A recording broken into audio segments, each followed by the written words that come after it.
Hello and welcome to TVU. This is the inspiration station for self-awareness. This is Carmen Braga and I'm Hazel Butterworth. And today's topic is the law of attraction. It's a big topic, actually, because a lot of people have a lot of different opinions on the law of attraction. Does it work? Exactly. Some people think work? it does, some people don't, right? So it just depends on your personal experience with it. But I've had my own experiences with the law of attraction, with well, getting my husband for one thing. It turned out really well. He ended up, what I ended up doing is, at that time, was going into my heart and writing down the very best parts of me. And that's who I wanted to attract into my life.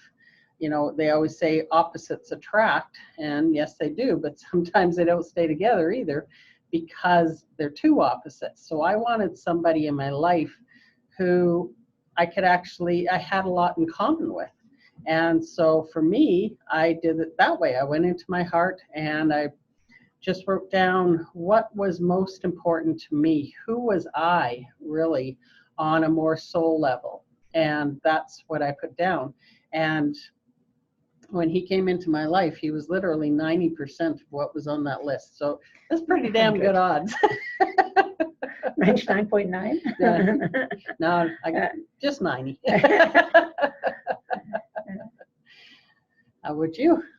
Well, it's interesting because when you look at law of attraction, as you say, there's so many different perspectives and does it work, does it not work? And I think you brought an element into there that I think is missing for a lot of people. Because when we think of law of attraction, what is it? It's like, I want something I don't have, right? So at some point you're saying, I want to bring this into my life. I want to bring this into my life. And it could be money, it could be love, it could be many things. It could be the new house, the new job. And it's like, well, I want that. And when you think in those terms and with that perspective, then it's always something off in the far distance that seems too far away. Yeah. Right. Well, one of the big components to what I did with that is I had to release my need to have a man in my life. Yes. That was a big thing that Yes. I had to release that need. Yes. And be actually okay with the way my life was in that moment. That, yeah, actually everything was fine, you know, it was all okay. And when I released that need, I let go of that feeling of lack. Yeah. Right? But when you had that need for something that didn't exist now, that was that lack, that was like, I don't have it, I need it, because there's an illusion there that you think if I have that, I will be complete, or if I have that, I will be fulfilled. Well, and so it's all that external that you're trying to bring in to fill a gap or something that you think is missing. And really, it's not an external thing. It's really when you remove that need and when you start to look at yourself and think, you've really got to look at, if you're looking for more abundance, then you look at what does that, first of all, what does that even mean? But what would that look like? And what are you already abundant in? So there's several different components, right, to it. As you say, you can look at what is in what you think you're missing, and then whatever it is you think you're missing, go in and release that need for it and see that within yourself already existing. Yeah. And that's a key element of this, is when we can connect to it, right, and feel it. So we'll talk about that, I know, again a bit later. But that, first of all, it's that realizing that there's something that you want, and on some level you think you don't have it. What can I do to do that? And that's where affirmations come in, because in the general sense, people say, I am this, I am not, I'm thin, I am rich. But there's a component in here, your heart is saying, no, you're not. In this moment right now, you wouldn't be wanting it, you wouldn't be seeking it if you already had it. Exactly. Right? So as soon as you make a statement, it's not true. And they say, well, if you keep saying it, then your mind gets used to that and eventually it will. But that's a long way around. Yeah, it is. It's a long way, because you've got to eventually really convert yourself and like say, yeah, I am, but I'm not yet. I am, but I'm not yet. So you go through that battle. Exactly. Right? Well, that's why we say, I prefer to now, like for me, I prefer to now experience what it's like to whatever it is that you're wanting to bring because to you. that's true. And you're making a statement that's true for you. It's like, I prefer ABC. I prefer to have this. I prefer to do this. I prefer to be whatever it is. And if you say it's a preference, then you're acknowledging that that's what you choose, or how you choose to live your life, or that's what is your preference. And you're simply letting the universe know, that's my preference. We're not dealing with I have it or I don't have it. You're just making a true statement. I prefer. Yeah. And it's fabulous. I much rather that than I do too. your traditional because you're telling yourself the truth. Yeah. You're not lying to yourself. Yes. And that makes a big difference. Yeah. Yeah. So one of the things that when I was in meditation one day, and what came up was lack of anything outside of yourself represents our lack from self within. So if you're feeling like you are lacking in money, if you feel like you want to be lighter, you want to lose weight, right? All of these things reflect a type of self-worth that really on the inside, we aren't feeling like we're worthy of such things. And it actually becomes a reflection of that, of what we're actually feeling like on the inside. So if you're feeling lack on the outside, really you have to go within in order to find that abundance within yourself. And this is something that I do with myself. It's something that I do with my clients. At any given moment, if you were to sit right now and close your eyes and just breathe and just ask yourself, in this moment, am I okay? And look at everything that's going on. Am I okay right now, right in this moment? Am I okay? Chances are you're okay. If you have a problem right now, if something's come up, then you're going to deal with that problem in that moment. But most of the time, we are okay.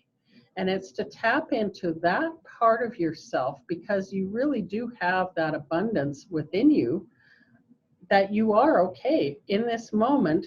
Okay, well, I might have, money issues and stuff that's happening in my life.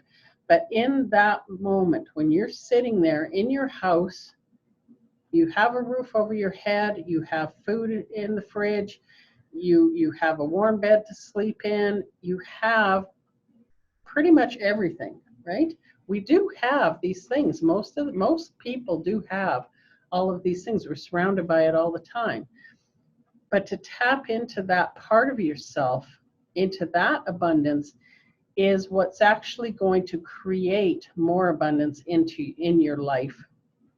And that's where that law of attraction comes in. If you're feeling like you actually, hey, I'm okay, I actually have everything I need right now here in this moment, and you continue to do that, you continue to check in on a daily basis as many times as you can.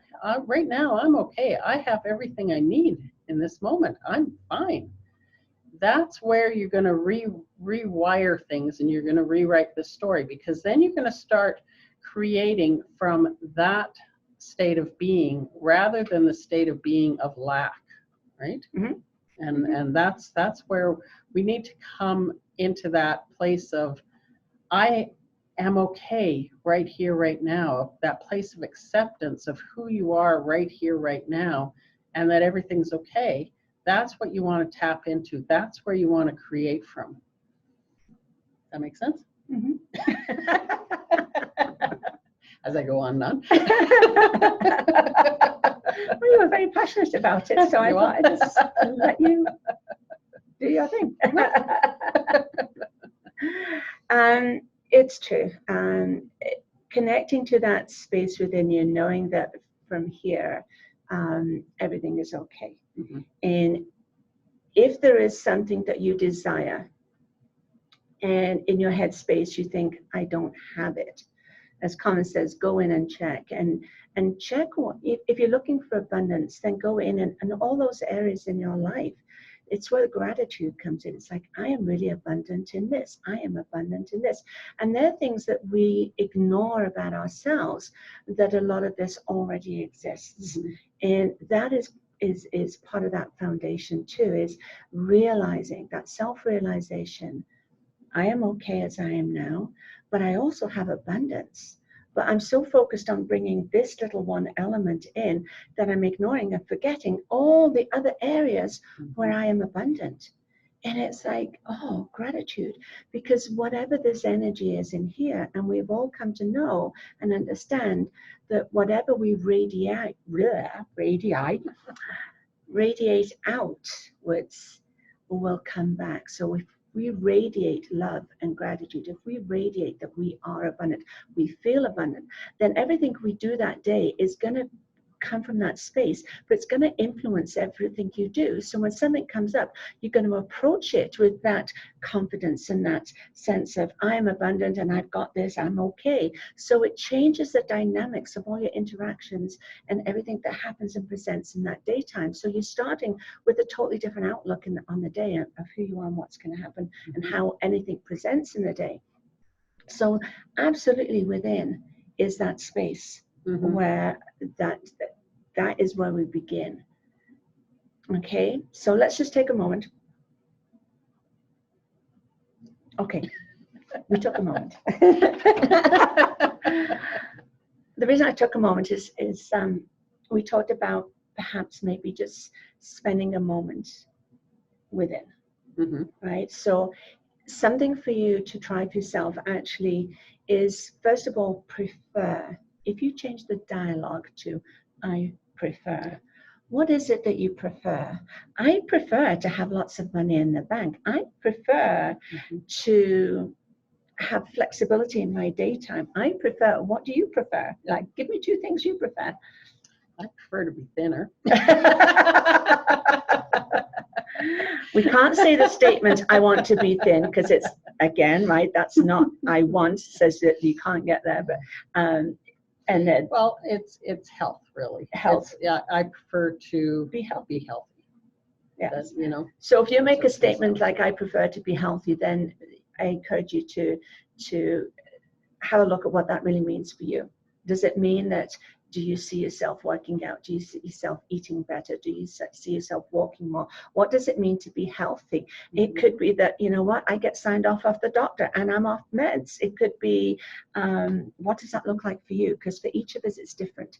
So it's having that clarity of mm-hmm. what you prefer, but what does that really look like? And then take a moment to go in. I prefer to be healthy. Mm-hmm. So if that was one of your preferences and one of the things that you want to bring in with Law of Attraction is to be healthier in the physical sense, then close your eyes and just imagine. And imagine yourself healthy. Mm-hmm. What would that look like? And when you close your eyes, anything's possible. And you imagine yourself, what would you be doing? What would your life look like? Would you be waking up with vitality in the morning? Would you be like having energy all through the day and not having that 3 o'clock nap? Or dragging your heels, oh God, I'm tired, you know, that type thing. What does that look like? Because you have to have that clear vision, that clarity. Mm-hmm. So it's no good making statements, blanket statements, unless you are specific, right? Well, it's like saying, I prefer to be a successful entrepreneur now. Yes. Right? Okay, well, what does that look like for you? Mm-hmm. What do you want that to look like? And like you said, be specific. Really be specific and write it down. What mm-hmm. does that look like for you? Yeah. Because we're all different. We're all going to have different visions of what these things look like. So it has to be personal to you. It does. When you asked me at the beginning about Law of Attraction, how did that work? And you're talking business now. Mm-hmm. When I first started my business, it's exactly what I did.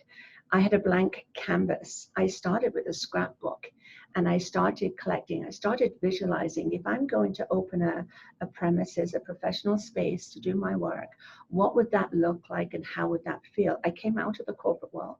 So I had some very specifics. So instead of working 60, 80 hours a week and literally busting a gut, I wanted flexible hours. So that was a preference for me.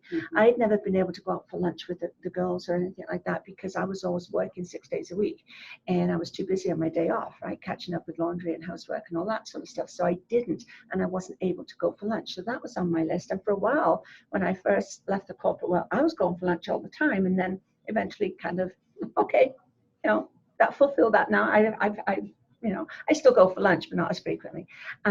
So there was things that with me.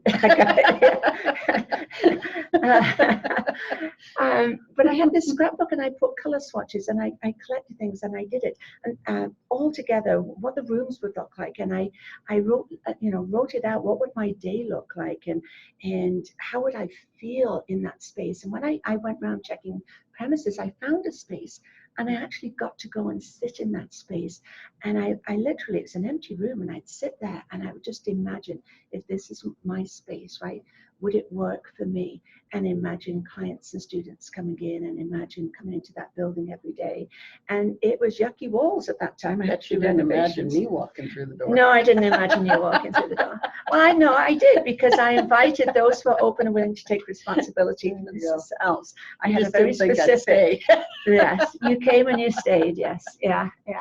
So it is that clarity, and you did that with Wes. You made your list, right, and stuff. So I think that's important with law of attraction, because I think there's too many blanket statements out there. And people saying I am this, I am that, when inside it's a conflict, because on the inside you're going, no, I'm not. That's not true for me. And like you said earlier, make sure that you know what you mean by your words. Yes. Because we did that several years ago. We wrote down the word abundance. Well, it meant something totally different to me than it did to her. Yeah. So, I mean, everybody has different interpretations. So when you're being specific on your thing, you really have to look at your words and what do those words mean for you.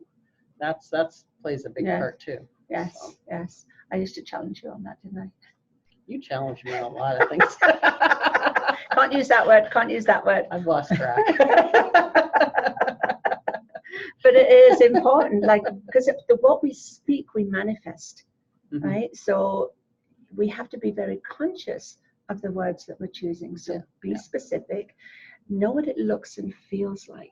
So close your eyes and imagine, if that's what in this moment you are desiring, or call it wanting, if you want to, whoops, I'm falling off my chair, bring in to your reality, then close your eyes and imagine what that would look and feel like for you. Because when we make that connect in here, that is what we're going to radiate out. And we know what we radiate out will come back to us.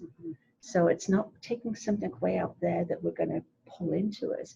We simply create it within first, and it will naturally, you'll be surprised how easily it will come to you, because it exists. Therefore, if it exists, it is, right?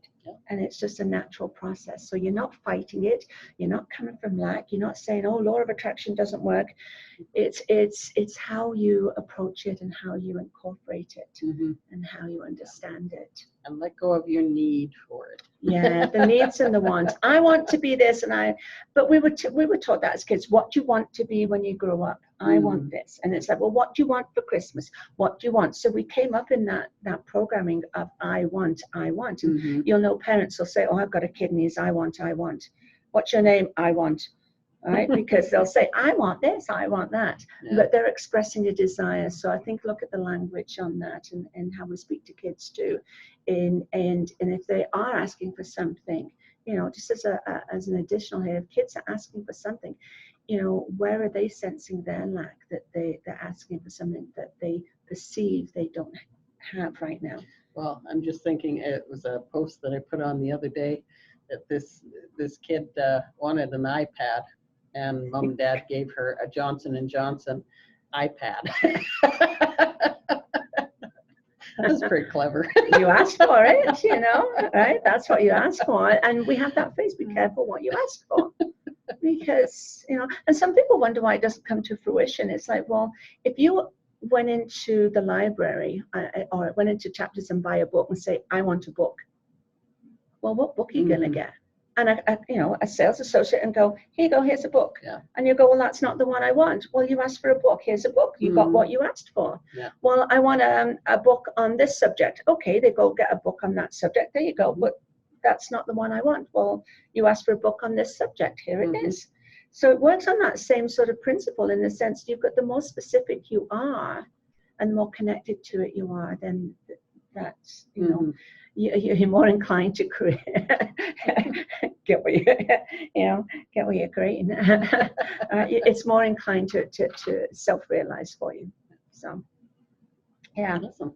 Yeah. Well, that's a little bit of touching on law of attraction. Yeah, and without going too deep. There's lots to these things, but yeah. So hopefully that helps some of you out there to start creating from within what you actually want to bring into your life, and always create from your heart instead of your mind, instead of your ego, right? Instead of the things. Go with your feelings, like what's going to really make you feel good, and go with that, and create from your heart every time. Because if it feels good to you, it's aligned for you, right? Whenever you feel that conflict inside, then it might be good, but it'll only be temporary if it's not truly aligned with you. Exactly. Right. So So if you have any questions, you're quite welcome to email us or connect to us at Healing Heart Center. You can reach either of us there on our website, and it's healingheartcenter.ca, and center is TRE. I'm English. You can connect to us there, and it's been lovely talking to you. And until next time, unless you want to add something else. Well, we have on Facebook, we have an awesome group on Facebook called Ignite Peace Within. And you're more than welcome to come and join us. There's a lot of information in there, and we do weekly videos in there as well on different topics. Yes. And some really, really great people there. It's a fun group, and it's you know, it really is just about igniting that peace within it. And so there's tips, helps, there's comments, you know, all about the focus is how do we create this being at peace with ourselves, which means loving yourself, self-love and self-worth, and all along there. So okay, alrighty. Until next time, be kind to yourself. Have a great day, everybody. Right. Enjoy the sunshine. See you.